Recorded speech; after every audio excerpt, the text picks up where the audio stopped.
बोले श्री प्राणनाथ प्यारे की जय। श्री सतगुरु महाराज की जय। सतगुरु श्री रामचंद्र जी महाराज की जय। तीनों पूरी धाम की जय। भैरो सतगुरु चरण को करू शुभेन प्रणाम। अशुभ हरि मंगल करम धन श्री देव चंद्र जी नाम। श्री प्राणीनाथ निज मूलपति श्री मेहराज शुभ नाम। तेज कुमर श्यामा युगल हो पल पल करू प्रणाम। पियाज को पल पल करू प्रणाम। श्री प्राणीनाथ तुम सत्य हो तुम से चलत जहाज। मैं अधीन करनी नहीं वहागृह की लाज। वहागृह की लाज। बोले श्री प्राणनाथ प्यारे की जय। श्री सद्गुरु रामचंद्र जी महाराज की जय। श्री शेरपुर धाम की जय। प्राणाधार प्यारे सुंदर साथ जी, आप सभी के नूरी चरण कमलों में कोटि कोटि प्रेम प्रणाम। सुंदर साथ जी राज्य महाराज जी की मेहर से हम अपने रामचंद्र महाराज जी के गीतक को श्रवण कर रहे हैं, है ना। तो कल के प्रसंग में हमने देखा कि किस तरह से सतगुरु महाराज जी पर दुख आते रहे और फिर दुख के बदले में कह रहे हैं वाणी में भी कि दुख परमात्मा की तरफ से जब मिलता है तो वो दुख नहीं, वो सुख में परिवर्तित हो जाता है। कौन से सुख में? धनी के मिलन के सुख। क्योंकि यहाँ का दुख विरह और फिर परमात्मा का प्रेम प्रदान करता है। एक नींव होती है यहाँ का दुख। तो अब सुंदर साथ जी यहाँ पर देखें कि दुख और कष्ट अलग अलग होते हैं। मान लीजिए अगर शारीरिक में कोई कष्ट हो गया तुम्हें तो क्या रहेगा? ध्यान उसी में ही रहेगा, है ना। लेकिन दुख होता है एक जो मन के भाव पर आता है। इसको कैसे उदाहरण में समझे? मान लीजिए भी महाराज जी हैं तो महाराज जी कह रहे हैं कि जितने भी दुख आए उन सब दुखों को मैं सुख समझ कर लेता रहा, है ना। तो यानी कोई कितना भी दुखी क्यों ना हो बाहर से, मतलब कितने भी, मतलब दुखी का मतलब परिस्थिति कैसी भी हो, लेकिन उस परिस्थिति में भी वो सुखी रहता हो तो उसे दुख नहीं कह सकते। और एक हर तरह की सुविधाएं होते हुए भी फिर भी अंदर में ये हो मेरे पास तो ये नहीं है, मेरे पास तो ये नहीं, मेरे पास तो ये, तो फिर भी उसको क्या कहेंगे? दुखी ही कहेंगे। तो यानी ये हमारे मन की स्थिति पर निर्भर होता है कि किस परिस्थिति को हम किस एंगल से लें। एक तो सारी सुविधाएं होते हुए भी फिर भी मन से दुखी रहता, और एक कितनी भी परिस्थिति प्रतिकूल क्यों ना हो फिर भी वो उसमें प्रसन्न रहता। महाराज जी कह रहे दुख में सुख लेवत महामत, तो वही तो महामती कहलाती है। तो एक होता है कष्ट और एक होता है दुख, ये दोनों चीज अलग है। कष्ट होता है शरीर में कोई बीमारी हो गई, कोई एक्सीडेंट हो गया, कुछ हो गया, है ना। और दुख हो जाता है जो हमारे मन पर मिला, यानी हम उस परिस्थिति को किस एंगल से, वो मन के भाव पर निर्भर। तो यहाँ दुख की बात कर रहे हैं महाराज,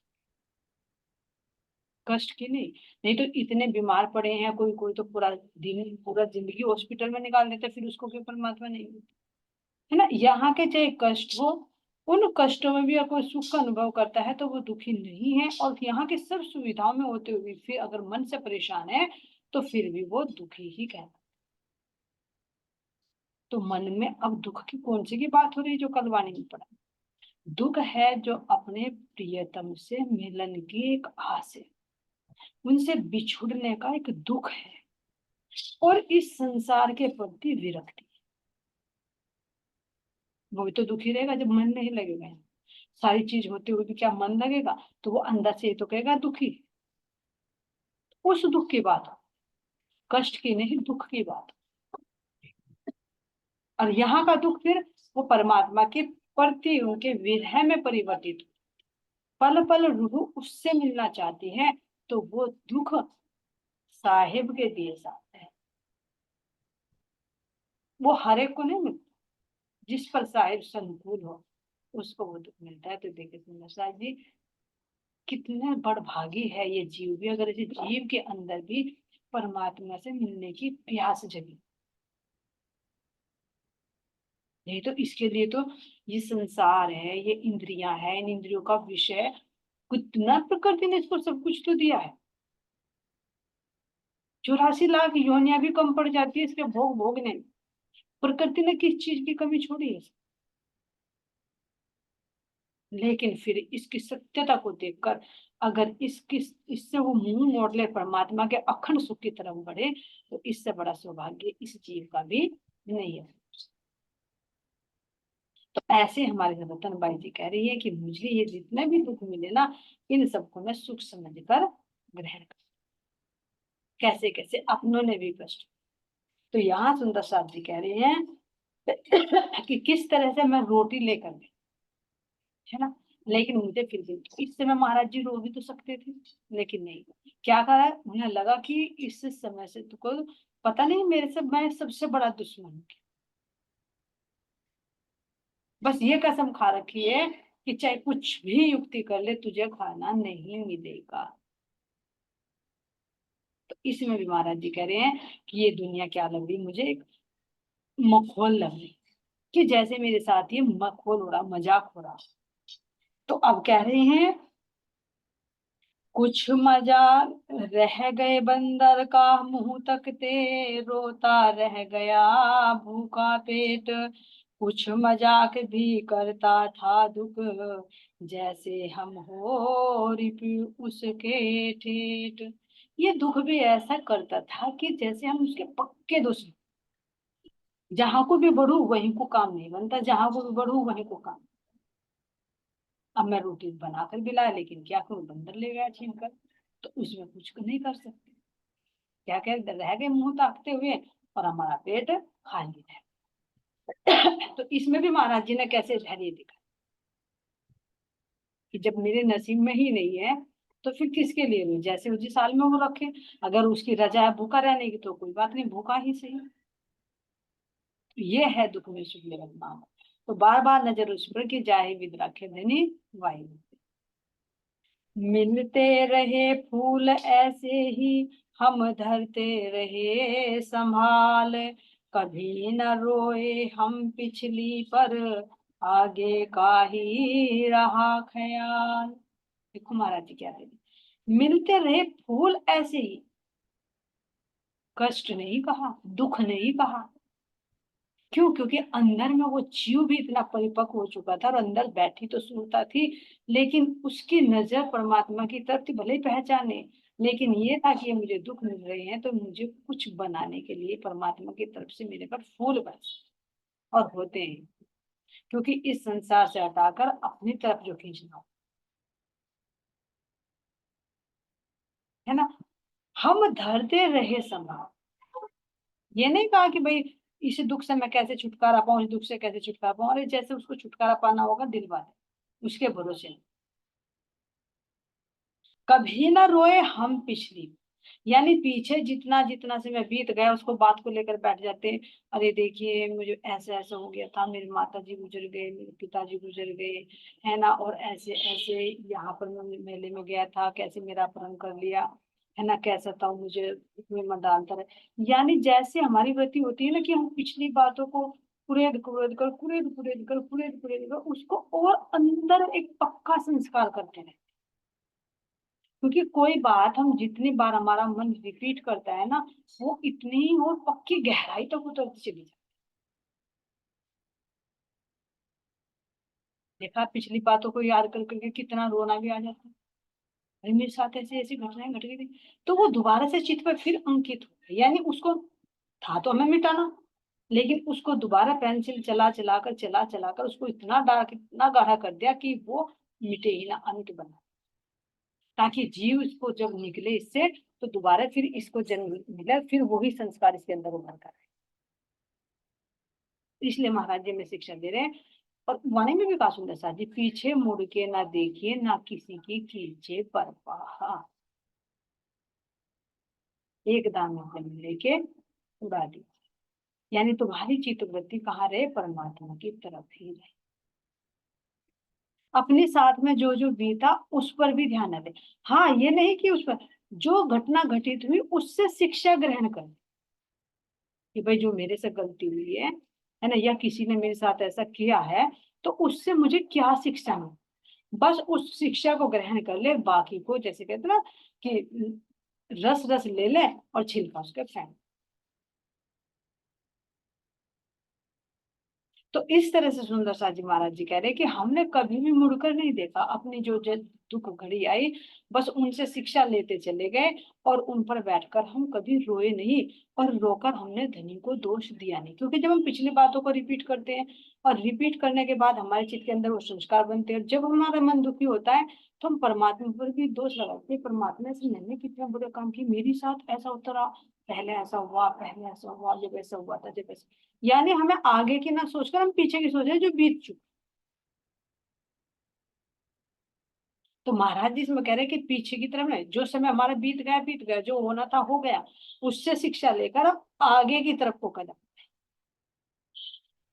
ये अपने पर बीती भी हो सकती है, और सुंदर साथ ही घर में, परिवार में, रिश्ते नातों में, सुंदर साथ में भी कुछ भी अनबन हो जाती है, तो ये नहीं कहा कि पिछली बातों को तुम गांठ बांध कर उसकी ही पोटली बनाकर उसी के अचार डाल लो और खाते रहो उसे कई कई सालों तक।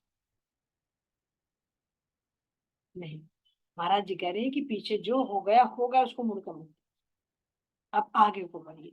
क्योंकि हम सबके क्या होता है, मन पल पल परिवर्तित होता है, सतोगुण है, रजोगुण, तमोगुण। एक बार तमोगुण में कुछ कह देगा तो उसने कह दिया, अब कभी कभी उसके अंदर ये आएगा, सतोगुण आएगा तो ये सोचेगा अरे मेरे से तो भूल कर दी, मुझे ऐसा नहीं कहना, बदल गए ना कोई, और तुम उसी तमोगुण की बात को लिए बैठे हो।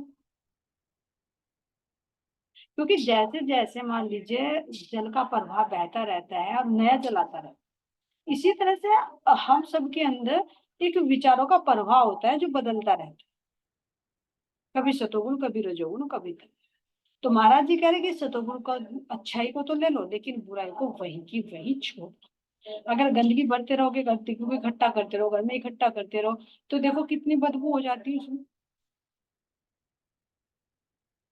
तुम उसके पास को भी नहीं निकाल। और जहाँ अच्छी खुशबू होगी, फूल होंगे ना, वहां क्या करोगे तुम, और उसके पास में कुछ जाना चाहोगे, अच्छा लगे।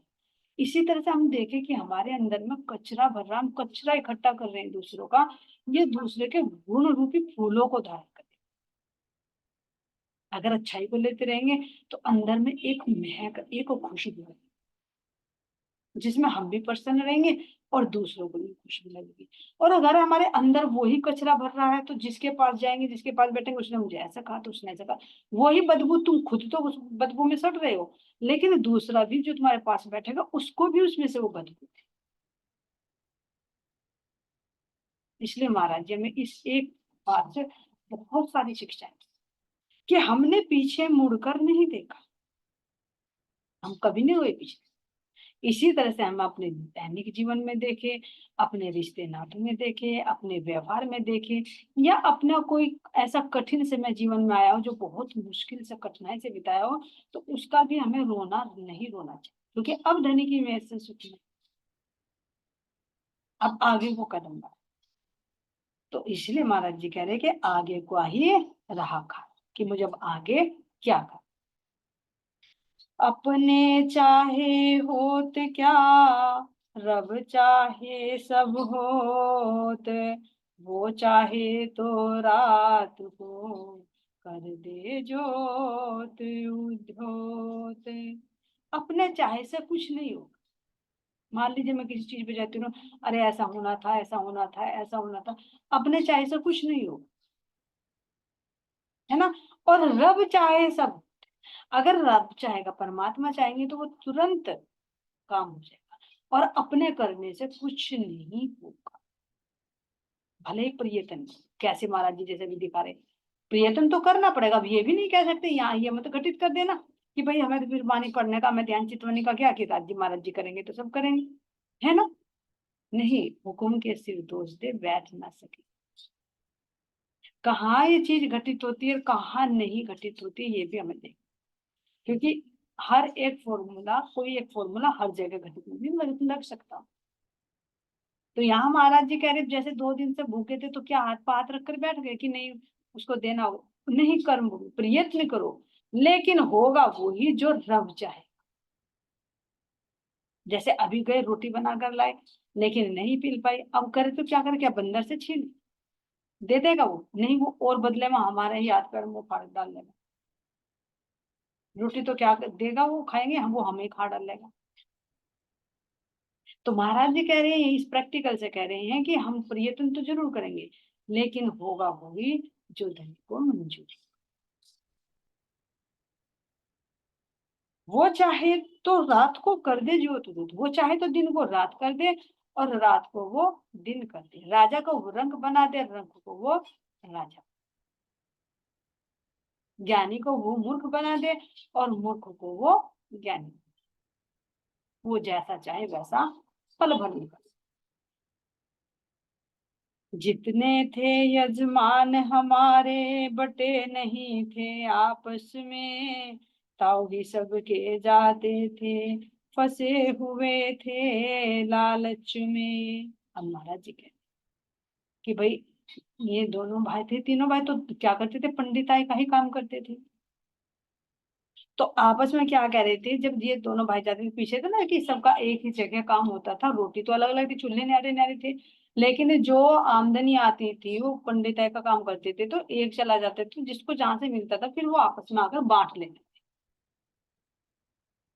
यानी अलग अलग नहीं बटे हुए थे कि भाई तुझे इसके जाना, तुझे इसका जाना, तुझे इसका जाना। जितने भी जिसके भी घर में कोई कर्मकांड की विधि विधान होता था तो एक चले जाते थे, या तो इनके पिताजी या इनके ताऊ जी, और फिर जो आमदनी जो भी मिलती थी दान दक्षिणा वो फिर आपस में बांट लिया। तो अब हमारे जो इनके पिताजी थे छज्जूदास जी, तो छज्जूदत्त जी, तो ये तो पहले ही जा चुके थे। तो कह रहे महाराज जी कि हमारे अभी यजमान बढ़ते तो बांटता को, तो अब कह रहे कि हमारे यजमान नहीं बटे थे, है ना। और अब जब कौन जाता, ताऊ जी ही जाते। अब ताऊ जी के दिमाग में तो आ गई, कहाँ तो इनको मारना चाह रहे हैं, तो कहाँ हिस्सा देने वाले हैं। अब कहने वाला भाई भी नहीं है कि जो भाई कहे कि भाई मेरा भाई हिस्सा दे, तो यहाँ वो हिस्सा भी डकारने लगे। और जब कहीं से बुलावा आता तो इनको नहीं भेजते थे, कहते थे तुम तो बालक हो, तुम कहाँ जाओगे। औरों को भी कहा होगा सुंदर सा, जब अंदर ईर्ष्या होती है तो 10 अरे वे तो छोटे छोटे से बालक क्या करेंगे, पंडित है उनसे ढेर आता है, हम करेंगे अच्छी तरह से हम। तो ऐसे कह रहे महाराज जी की वो लालच में फंसे हुए थे। यजमान नहीं हमारे बटे थे, जिनके मेरे पिताजी जाते थे उनके भी वही जाने लगे, और जो हिस्सा बढ़ता था वो हिस्सा भी उन्होंने देना बंद कर, यानी जो आए थी वो भी बंद हो चुकी। देखो किस तरह से चारों तरफ से कैसी मार पड़ी। खुद डकारते दान दक्षिणा, हमें नहीं कुछ देते थे, आमदनी की जगह नाम तक अपना कभी न लेते थे। खुद ही खुद सारी दान दक्षिणा हमें कुछ नहीं देते। क्यों? क्योंकि लालच था। जिसकी जो प्रॉपर्टी लेना चाह रहा हो भला वो करके लाकर दे देगा कि ले भाई ये बेटा तू ये हिस्सा ले ले, तेरा भी बैठता नहीं। और ना कहीं जाने देते थे, अपने आप ही सब जगह जाते, और आमदनी की जगह नाम तक अपना कभी न लेते थे कि भाई ये हिस्सा मुझे मिला है तो चल आधा नहीं, पहले तो आधा बांट लेते थे जब भाई थे, आधा नहीं अरे चल चौथाई का ही दे दे, या कुछ तो दे दे, कुछ भी नहीं देते, नाम तक भी नहीं देते थे कि भाई इनका भी हिस्सा है। ऐसी हालत क्यों? क्योंकि ये धनी दिखा रहे हैं कि देखो जिसको तुम अपना कहते हो ना कि मेरे ताऊ, मेरे चाचा, ये तो सुंदर साथ जी महाराज जी ने लिख दी, बता दी, लेकिन हम सब देखे परिवार में देख ले, रिश्ते नातों में देख, सबके अंदर यही बात है। जब तक तुम्हारे पास बल है तो उनकी कुछ दिखावा कर रहे हैं तुम्हारे साथ, और नहीं तो महाराज जी जैसी स्थिति में अगर देखो तो सब अपना रंग दिखा, वो तो थोड़ा सा डर होता है जिससे वो डंक नहीं मारते, नहीं तो सबकी स्थिति ऐसी ही है, मौका मिलते ही सब हावी हो सकते। तो ये महाराज जी दिखा रही हैं सबका पर्दे के पीछे क्या असल। अब नहीं हमें उस पर्दे पर रहना, कि जिस पर्दे को देख देख कर, जैसे आते ना महाराज जी ने बताते कि इस सुंदर रूप को देखकर हम कैसे मोहित हो जाते हैं, जो नहीं करना होता वो भी कर रहा होता, अनुचित कार्य भी कर पाते। इसी तरह से जो ये संसार का पर्दा लगा हुआ है, मीठी मीठी बातें बोलकर जो कर देते हैं, अब महाराज जी कह रहे हैं ये पर्दा झीना होगा, इस पर्दे के पीछे देखो क्या है। अगर कोई मीठी मीठी बातें करके करता है तो उसकी असलियत को पीछे झांक कर दे, जो कह रहा है वो करेगा नहीं, सत्य है।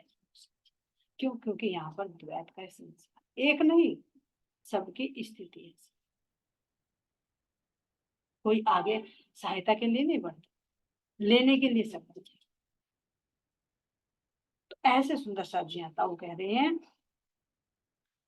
कभी कभी यजमान हमारे हमें बुलाते भी रहते, पर रोड़ा बनवे बीच में हमारे आ जाते। आगे ना, क्योंकि गांव वालों को भी ये महसूस तो हो गया होगा कि भाई देखो ये छोटे छोटे दो बच्चे हैं, इनके पिताजी भी हमारे आते थे, इनको दान दक्षिणा मिलती तो इनका गुजारा हो जाता था, लेकिन अब तो वे नहीं रहे तो इनका गुजारा कैसे। अब महाराज जी 14-15 साल के तो किसी ना गांव में पूछ भी लेते होंगे, जैसे किसी के गाय चराने जाते थे या किसी यहाँ के जाते, तो बातें चली जाती कि भाई तुम्हारे ताऊजी ने तुम्हें भी दिया ना हिस्सा, तो उन्होंने बताया होगा भाई हमें तो नहीं दिया। तो यहाँ बुलावा आने कि भाई क्यों नाम बुला, लेकिन महाराज जी कह रहे अगर बुलावा भी आता तो बीच में रोड़ा अटका देते थे, रोड़ा बन जाते थे, वही कहेंगे अरे वे ढेर पंडिताई जानते हैं, उनके पिताजी तो करते थे, हमें बुलाओ हम दे देंगे उनका हिस्सा, कोई बात नहीं, अपने ही तो बच्चे हैं। दूसरे के सामने कुछ और बात और रियलिटी में कुछ और बात। लेकिन झूठ पर कितना भी पर्दा डाले ना, झूठ के कभी पैर नहीं होते, कुछ समय ही चलता है, वो देख ले, प्रैक्टिकल में देख ले, मैं कुछ झूठ बोल रही हूँ तो कुछ समय चलेगा, उसके पैर नहीं है। और सत्य के पैर होते हैं, उसको तुम कितना भी छुपाओ वो नहीं छुपता, वो वहां तक पहुंच ही जाता है। तो यही महाराज जी यहाँ पर समझा रहे हैं कि जैसे जैसे लोगों को पता चला, वे हमें बुलाने लगे तो बीच बीच में पिताजी रोड अटकने लगे, यानी बाधा डालने लगे, कभी कुछ बहाना बनाते कभी कुछ बहाना। क्यों? क्योंकि अगर वो जाएंगे तो दान दक्षिणा वो उनको मिलेगी और मेरी कटौती हो जाएगी, क्योंकि जब मैंने नहीं दिया तो वो मुझे क्यों देंगे।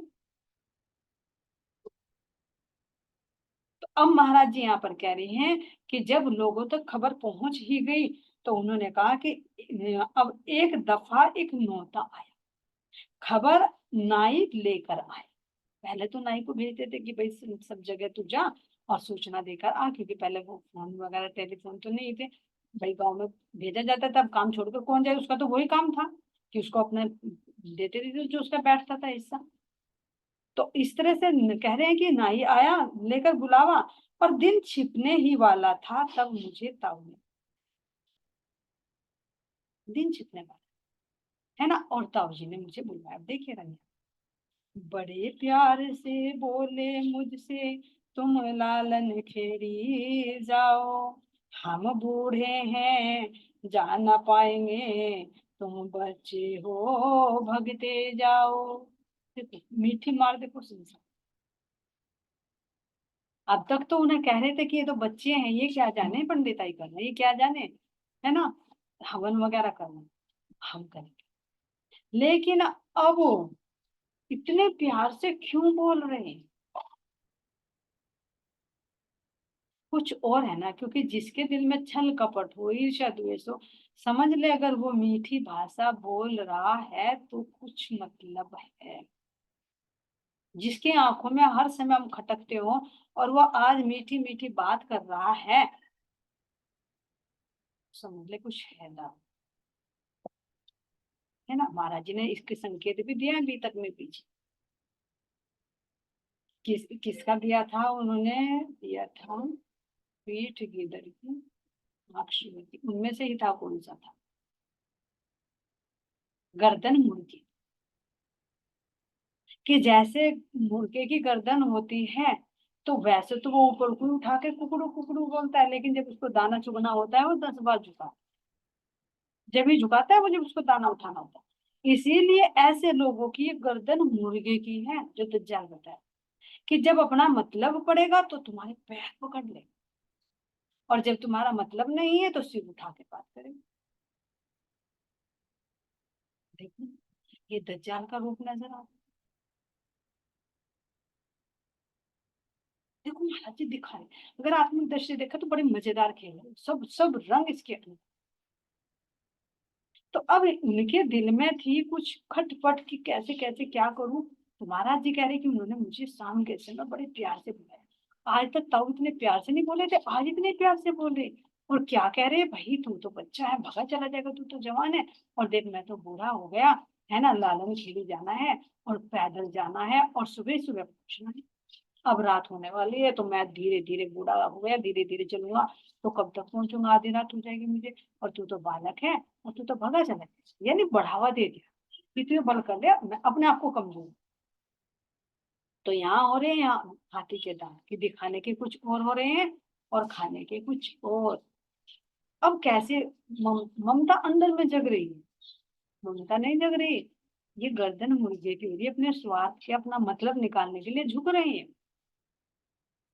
अब क्या कहा उन्होंने कि अभी अभी तुम्हें जाना है, अभी बुलाया है उन्होंने, और यजमानों का संदेश कि भाई पंडित जी अभी आ जाए, क्योंकि सुबह को जल्दी जल्दी करना। अब सुबह जल्दी जाएंगे तो देर हो जाएगी, और अगर मैं अब निकलूं तो भाई दिन छिपने वाला है, तो मुझे रात हो जाएगी, मैं रात को जंगल में कैसे पहुंचूंगा? और तू तो बालक है, सुबह हो जाएगा तो भी देर हो जाएगी, तो तू ऐसा कर, तू अभी निकल जा, साथ वहां चला जाएगा। अरे तेरी तो जवान है, तू तो इतनी दूर दूर तक गाय चरा कर लेता है, तो लालन खेड़ी कितनी दूर है, चढ़ा के चली, है ना। तो अब देखो, जिसको प्यार ना मिला, है ना, माता पिता ने भी साथ छोड़ दिया, अगर उस बच्चे को एक प्यार दे, तो कितना एक मतलब कितना हृदय द्रवित हो जाएगा। तो महाराज जी का तो वैसे भी कोमल हृदय है, थोड़ा सा प्यार मिला तो समझ गए कि हाँ आज ताऊ बड़े प्यार से बोले, कितने खुशी में उछलेंगे। देखो कि जो आज तक ताऊ ना तो कहीं जाने देते थे, है ना, और ना ही मुझे वो हिस्सा देते, लेकिन आज मेरे ताऊ मुझे खुद कह रहे हैं कि तू चला जा, बुलावा है, मैं नहीं जा पाऊंगा बेटा, तू चला जा। तो महाराज जी कह रहे, 4 कोस ही तो है सारा, संग ले जाना अपना खेस। इतनी भी चिंता कर रहे कि बस भागा चले, जो 4 कोस की दूरी पर है, और देख साथ में शाम है ना, जैसे सुन भाई रात को चलेगा, अब दिन छिपे चल रहा है, वो तो अपना एक खेस भी लो, है ना। खेस कैसा होता है, जो उसका बना होता है, ठंडा होता है, ओढ़ने, जैसे चद्दर वगैरह लेकर चलते हैं, तो ऐसा खेस होता है बाबू। तो कह रहे हैं कि 4 कोस ही तो जान सारा है, और अपने साथ में अपने खेस वेस लेकर देख, सुरक्षित होकर बेटा निकल जा, भागा चले, है ना। वहां सुबह का कर्म करना है, कार्य करना है वहां पर, पूजा पाठ का। तो महाराज जी के दिल में तो जैसे प्यार के फूल ताऊ जी के मुख से झड़े, तो वो तो दरविश हो गए प्यार को पाकर। ये नहीं सोचा कि अब दिन छिप रहा है, 4 कोस जाना, 1 कोस में 3 किलोमीटर, तो यानी सुंदर सा जी देखिए 12 किलोमीटर।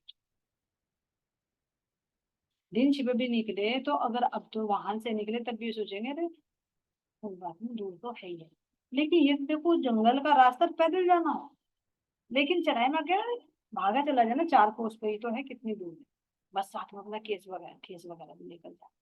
तो महाराज जी का तो दिल एकदम पसीज गया, एकदम भावुकता में आ गए पिताजी के मीठी मीठी बातों में। और महाराज जी कह रही हैं कि मैं वहां से तुरंत निकलता है ना। अ, ताऊ ने जिस वक्त दिया हमें संदेश, उसी समय हम चल दिए, रख कंधे एक खेस। महाराज जी कह रहे कि एक खेस उठाया, कंधे पर रखा, और हृदय में वो प्यार, अरे आज तो ताऊ जी ने मुझे भेजा है कविता पढ़ने के लिए, पंडिताई करने के लिए, खुशी से उछल रही। लेकिन उसके पीछे क्या है, वो अभी समझ नहीं पा रहे। क्यों नहीं समझ पा रहे थे? क्योंकि यहाँ पर देखो, वो तो फिर भी उस समय बड़ी बच्चे ही कहेंगे उनको। लेकिन हम जैसे भी अगर सामने वाला मीठी मीठी बातें, इतनी चिकनी चुपड़ी बातें करता है, तो अच्छे अच्छों का ब्रेन वॉश होता है। क्योंकि किसी किसी के पास बोलने की इतनी वाक्पटुता होती है कि कितना भी वो होना, तो उसको अपने जाल में ऐसा फंसा लेता है, ऐसे फंसा लेता है कि उसको अपनी बात गलत और दूसरे की जो सामने वाला कह रहा है उसकी गलत बात सत्य लगती है। इसको कहते हैं ब्रेन वॉश। पीछे कुछ है लेकिन सामने मीठी मीठी मीठी मीठी मीठी मीठी बातें बोलकर वो ऐसा बोल देगा, ऐसा बोल देगा कि तुम्हें उसके अलावा कोई और सत्य नजर ही नहीं आएगा। ऐसे ऐसे टैलेंटेड होते हैं सुंदर साथी।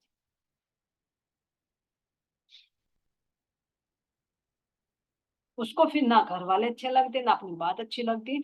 बस जो तूने कह दिया ना, अगर तूने कह दिया उल्टा लटक जाए तो वो उल्टा ही लटक जाए। लेकिन नहीं, महाराज जी कह रहे कि थोड़ा विवेक भी अपने पास रखो। विवेक रखो, क्या उचित है क्या अनुचित है, सामने वाला कहकर तुम्हें क्या करवा रहा है, उसके पीछे झांक कर देखो कि ये मेरे लिए गलत है, सही है, समाज की दृष्टि से सही है या गलत है। किसी के एकदम बैठा। लेकिन होता है सुंदर साथी, जब लगातार उसको डोज दी जाती है, डोज दी जाती है, तो एक ना एक दिन उसका असर उस पर होता ही है। लेकिन हमें पहले ही अलर्ट हो जाना चाहिए, ताकि कोई आगे हमारा शोषण ना कर सके। नहीं तो हम इसके अधिक शिकार हो जाए। तो यहाँ पर देखिए सुंदर शाह जी, अस्त हुई सूरज की किरणें चले निकल कर जब घर से, लगा कांपने दिल जंगल में, रात हुई जिस दम डर से। अस्त हुई सूरज की किरण।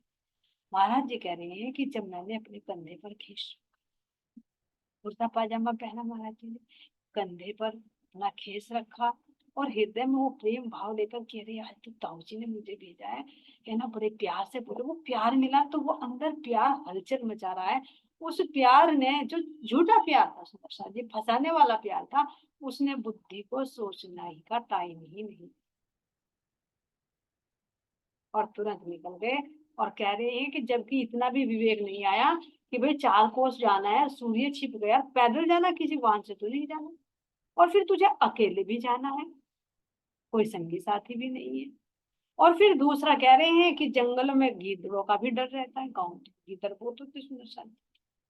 जैसे सूर्यास्त हुआ, तुरंत गीदड़ों की आवाज आने लगती, भय भय होती है सुंदर सा जी, देखा सुना है। अगर तुम घर से बाहर निकलो तो उनकी ऐसी डरावनी आवाज होती है गीदड़ों, और उनके बीच में जाए तो देखो कैसी साय साय होती है। तो ये मतलब कुछ नहीं सोचा, बस ये था कि आज यजमानी के लिए मुझे बुलाया है, वहां पंडिताई के लिए, और ताऊ जी ने मुझे आज भेजा, बस खुशी खुशी के मारे निकल पड़े। लेकिन जैसे ही जंगल में पहुंचे और वहां अंधेरा छाया, तो तब थोड़ा थोड़ा सा वो प्रेम का जो नशा था ना, वो उतरा थोड़ा। बुद्धि में अंदर थोड़ी सी जागृति आई कि अरे अब तो अंधेरा हो गया, अब करूँ क्या। क्योंकि दिन छिपते ही जैसे सूर्यास्त होता है, जंगल में गीदड़ बोलना शुरू हो गए। अब महाराज जी यहाँ पर कह रहे हैं, लगा कांपने दिल जंगल में, रात हुई जिस दम डर से। जैसे ही वहां रात होने लगी, क्योंकि सूर्य तो छिप गया था घर से निकलते समय ही, लेकिन जैसे कुछ दूर थोड़े देर चला तो अंधेरा हो गया, और दिल मेरा कांपने लगा, क्योंकि चारों तरफ कोई भी नजर नहीं आ रहा, और कोई थोड़ी बहुत दूर भी नहीं जाना कि भाई कुछ कदमों पर जाना है चलो। और अब तो चलो सुंदर साथ जी कुछ लाइटें भी हैं, तो हो जाता है जंगल में। उस समय तो कुछ लाइटें वगैरह भी नहीं थी। अब फंस गए। तो अब यहाँ कह रही है, साए साए जंगल करता था, जानवरों का भय पूरा, हिल जाया करते दिल उनके भी, दिल जो होते हैं सूरा। कह रहे जब जंगल में गया तो साए साए की आवाज, देखो कितना शांत माहौल होता है, और फिर उसमें शांत में उनकी कीड़े मकोड़े की भिनभिनाहट की आवाज आती है ना, और कहीं गीदड़ों की आवाज आती है, और चारों तरफ अंधेरा। तो महाराज जी कह रहे हैं कि अच्छो अच्छों का दिल दहल जाता है, जो अपने आप को शूरवीर कहते हैं ना। तो ऐसी स्थिति में जाकर एक बार तो डर हर एक के दिल में आ जाता, जब अकेलापन का महसूस। ऐसा महाराज जी कह रहे कि अब मुझे लगा। क्यों था?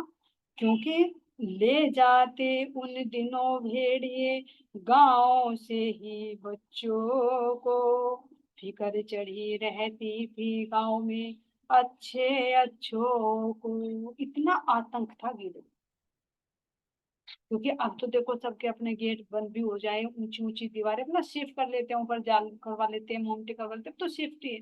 लेकिन उस समय तो क्या था, कच्चे दीवार होती थी।